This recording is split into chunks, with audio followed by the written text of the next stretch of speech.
for quality assurance, we have four ways to make unit tests in oDoc. The first one is Rust. We will explain this in a minute. The second one is front-end unit test for using TypeScript and jest and enzyme maybe. And the third one is also using TypeScript to test the backend using pocketic, or maybe in the future instead of pocketic we will use something a bit different, a bit more mature. And finally, we have Storybook JS, which is actually not for unit test. It's more for manual testing and development. So instead of actually running the entire front end, you can run only one specific component to see how it look like and to update it in the real time. I will just show you simply the Rust unit test. You can see this one is totally empty. I'm not really testing anything, but I'm actually using it to see if it's just compile, and if there is a mistake it will just not compile and it will tell me where to go and fix it.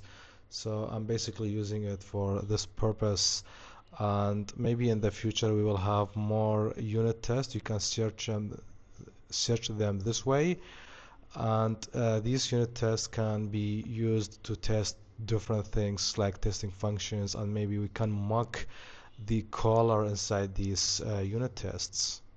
Now if we go to the front end side tests and we go to the backend, we will see two folders, backend and front end.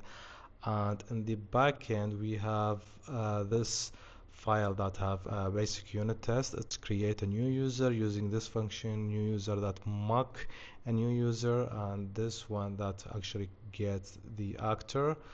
And we can call this function deposit $100, and you can see how can we mock a user, how can we get the actor, and all of these functions come actually from here using pocketic to mock all of these functionalities.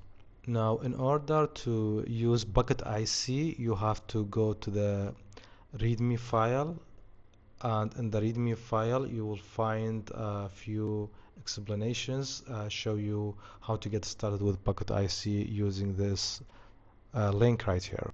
Now moving to the front-end unit tests, it's a huge mess. It's a bit outside of my specialization, but basically we test a few functionalities that fail in the past, and we fix them and we make sure that they will not fail again. So every time we found a bug or an error in the front end, we fix them and we write a unit test to ensure that will not happen again. For the sake of simplicity, I unfortunately removed the Storybook folder from here, but if you run this command yarn-sp, as you can see here from the package from scripts, you have this one right here.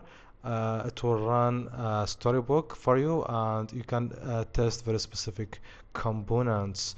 Let's just say you want to test only the UI manually, and instead of running yarn start, which can take a lot of time, and every time you make a small change you have to refresh the entire page and check how is everything, which as you can see is a bit difficult to make very rapid development.